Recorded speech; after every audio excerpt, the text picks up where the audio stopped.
Hello everyone, I am Dr.Siladitya Ray. Today I am going to get into this particular self-crafted program which is referred to as stress takes. And I am going to talk about how urban stress actually is devastating our life.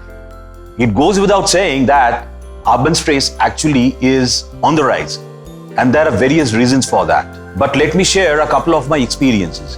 One is that a friend of mine who was working with American Express Bank in Bombay, and that's back in 2011, and he used to have a high blood pressure, and he was taking large number of medications, and I was telling him that why don't you switch base. So he decided to switch over to Painch, and thereafter he had a resort all on his own. And when he switched over there, I told him that just to discontinue the medications, and he did it so. And very soon thereafter, about a week back, when I asked him to check his blood pressure, it was found that the pressure has come down to 120 by 80, which used to be 180 by 120 when he used to be in Bombay. So that actually clearly exemplifies what is the difference between living in a congested city and staying or switching over to a place which has a lot of serenity. And the second is that I have a couple of charity clinics in places like Baripur, which is very close to Calcutta, and a few small cities in the northeast. I've seen the same thing, that I hardly get to see patients with hypertension, diabetes, dementia. I don't know when I saw last a case of dementia in any of these village belts. So it clearly shows that there is a great difference between the stress factors in operation and finally what kind of problems you might be encountering when you live either in a congested city or maybe in a village. Now the reasons are very many. One is that our cities are totally congested with a high population density. Number two is that there is a lot of noise, and this noise can be killing. Number three is that human movement.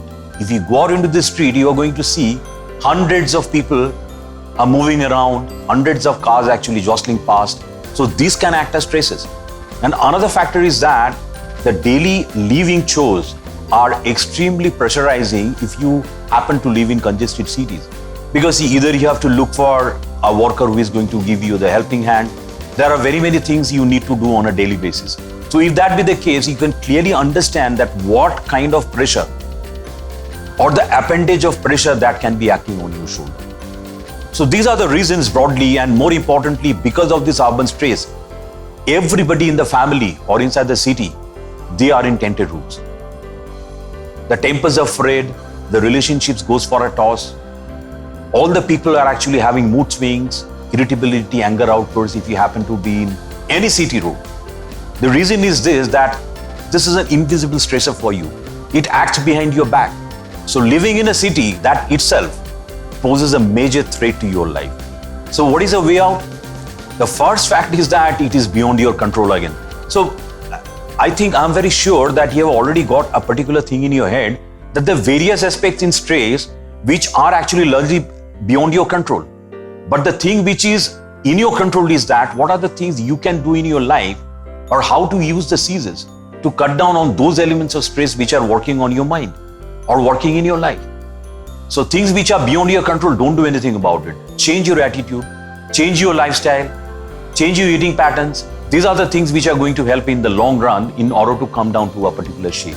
Second point is that if you are under stress, clearly understand that you are under stress, accept that, delineate those particular points which are actually working on your head. Use your scissor again, use your head, try to change your lifestyle, do the recommended changes which are warranted out of you. And thirdly is that you again have to control your instincts and various behaviors which might be actually throwing you down into the gutter wherein you actually under more stress. So urban stress by and large is something which is beyond your control because you don't create the city. Cities are already there around you. You live in a city. So I tell many of my clients, if it's possible, why don't you switch on to a place which is much more peaceful and serene.